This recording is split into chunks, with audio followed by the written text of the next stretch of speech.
샬롬, 이동춘 목사입니다. 오늘도 여러분의 삶이 주님의 평안으로 가득하시길 기원하며 하나님의 말씀을 나누겠습니다. 오늘 주시는 말씀은 히브리서 11장 29절로부터 30절의 말씀입니다. 믿음으로 그들은 홍해를 육지같이 건넜으나 애굽 사람들은 이것을 시험하다가 빠져 죽었으며 믿음으로 7일 동안 여리고를 도니 성이 무너졌으며. 아멘. 히브리서 11장 29절과 30절 말씀을 본문으로 진짜 믿음이 시작되는 순간이라는 제목으로 말씀을 나누도록 하겠습니다. 오늘의 본문은 이스라엘의 역사에 있어 엄청나게 스펙타클했던 두 사건을 소개하고 있습니다. 숨이 막힐 정도의 긴장과 스릴 그리고 환희를 주는 사건들입니다. 그리고 본문은 이 사건을 만난 이스라엘 백성들의 태도와 행보에 대해 믿음으로 산 사람들이라는 타이틀을 부여했습니다. 그런데 과연 이들의 태도와 행보가 통상적으로 위하는 온전한 믿음인가 라는 의문이 듭니다. 이유가 있습니다. 오늘의 본문으로 들어가서 설명드리겠습니다. 히브리서 11장이 시작되자 하나님은 개인의 믿음의 여부 그리고 믿음의 정도에 대한 자격심사를 하셨습니다. 그런데 이번에는 이스라엘 전체를 향해 믿음이 있다고 평가를 내리셨습니다. 그것은 이집트 탈출 직후의 사건 중 하나였던 홍해 도하 사건과 가나안 입성 직후의 사건 중 하나였던 여리고 함락 사건에 대해서였습니다. 물론 개인과 공동체를 별개로만 볼 이유는 없습니다. 홀로 살지 않는 이상 개인은 어느 공동체에는 속해 있기 때문입니다. 공동체는 당연히 개개인의 집단이고요. 그럼에도 성경은 자주 개인의 믿음과 공동체의 믿음을 구분해서 설명을 합니다. 그런데 공동체에게 믿음이 있다고 하실 때 저는 100%의 믿음을 보시고 믿음이 있다고 하시는 것이 아닙니다. 이상하지요? 혹시 100%가 기준이 아니라면 70이나 50%가 하나님이 괜찮다고 여기시는 기준인가요? 아닙니다. 이런 기준은 성경 어디에도 없습니다. 100%여야 충족 조건일 텐데 100%가 아닙니다. 그런데도 100%가 완전한 믿음이 있는 것처럼 여기십니다. 우리는 이것을 은혜라고 표현하고 은혜라고 고백하는 것입니다. 그런데 이 은혜는 공동체에게만 있는 것이 아닙니다. 우리 개개인에게도 동일하게 적용됩니다. 여전히 죄 가운데 있기에 의인이 아닙니다. 그럼에도 의인이라 하시고 믿음이 있다고 하십니다. 왜 그러실까요? 사랑이 하나님이시기 때문입니다. 그리고 우리는 은혜로만 살 수 있는 존재이기 때문입니다. 그러므로 하나님은 우리의 완벽함에 대해 칭찬하시는 것이 아닙니다. 우리의 불완전한 것에 대해 격려하시는 것입니다. 바로 이와 같은 관점으로 오늘의 본문에 소개된 사건을 읽고 이 사건에 연루된 사람들을 읽어야 합니다. 오늘의 본문에 소개된 사건은 공동체의 믿음에 대한 하나님의 평가 부분입니다. 평가 대상은 홍해 도하와 여리고 함락이었습니다. 이것들을 이스라엘 공동체의 믿음 행보로 인정하셨습니다. 그런데 과연 구성원 100%가 믿음이 있었던 것일까요? 혹시 99%라도 아닙니다. 이미 본문의 사건과 연관된 이스라엘 역사 전승을 담은 출애굽기, 민수기, 신명기, 여호수아를 보면 이스라엘 공동체는 하나님에 대해 많은 사고를 쳤습니다.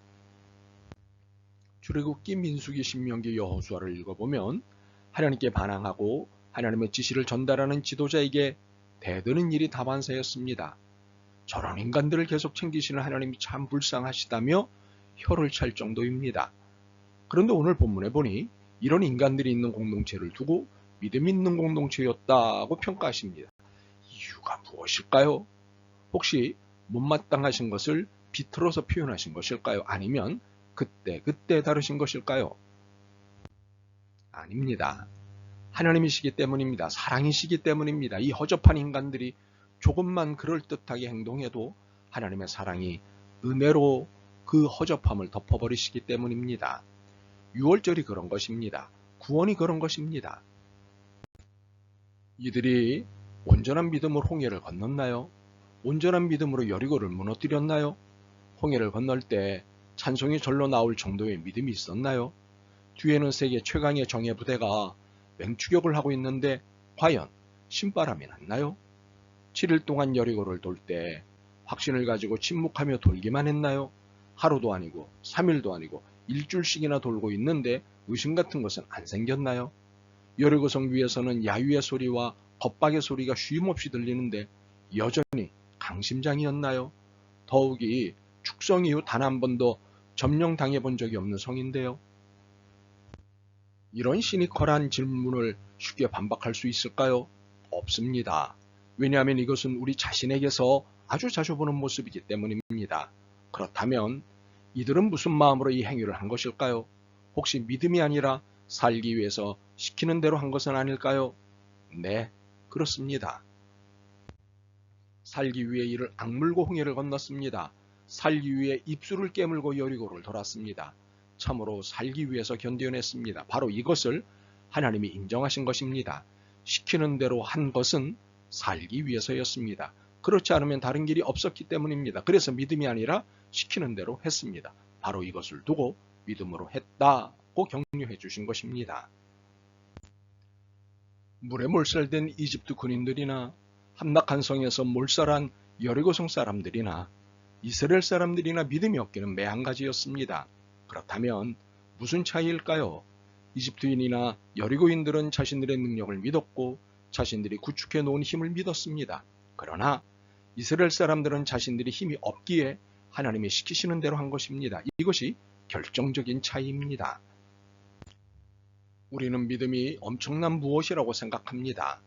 믿음으로 무엇을 했다, 믿음으로 어떻게 됐다, 믿음으로 이렇게 됐다는 등의 신화적인 이야기를 듣곤 하기 때문입니다. 그래서 대개가 주눅이 듭니다. 난 뭐지? 난 믿음이 없나 봐 라며 자조하게 됩니다. 자신을 믿음 없는 사람으로 소개합니다. 그렇지 않습니다. 역설적이게도 스스로 믿음이 없는 자라고 생각하고 고백하는 순간부터 진짜 믿음이 시작됩니다. 언제나 불신은 교만에서 생기기 쉬운데 내가 무엇을 할 수 있다, 내게 믿음이 있다 하고 자신하는 순간이 위험합니다. 믿음은 내게서 시작되는 것이 아니라 성령님으로부터 시작되는 것입니다. 성령님께서 믿음을 주시고 믿음을 세워주시고 믿음의 파일을 키워주실 때 믿음이 가능해지는 것입니다. 우리의 믿음은 전적으로 성령님의 역사입니다. 그렇게 오히려 자신에게 믿음이 있다고 생각하는 순간 교만에 빠지고 그러다가 파산합니다.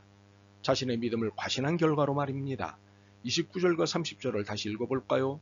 믿음으로 그들은 홍해를 육지같이 건넜으나 애굽 사람들은 이것을 시험하다가 빠져 죽었으며 믿음으로 7일 동안 여리고를 도니 성이 무너졌으며 29절과 30절의 사건을 잘 들여다보시면 자신이 없기에 시키는 대로 한 사람들은 살았지만 자신감이 넘쳐 행동했던 사람들은 죽었습니다.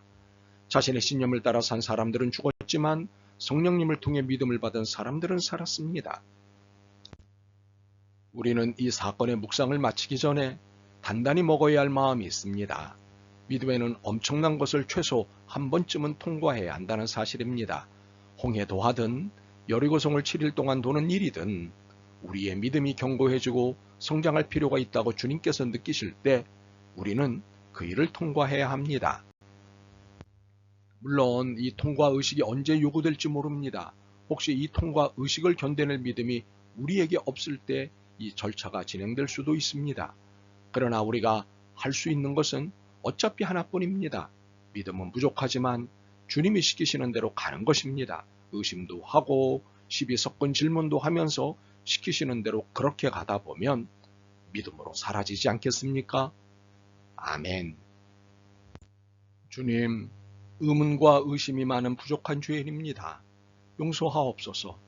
그러나 비록 믿음이 부족하고 심지어 없어도 주님의 말씀을 따르겠습니다. 도와주옵소서. 작은 믿음을 도와주옵소서. 예수 그리스도의 이름으로 기도드립니다. 아멘.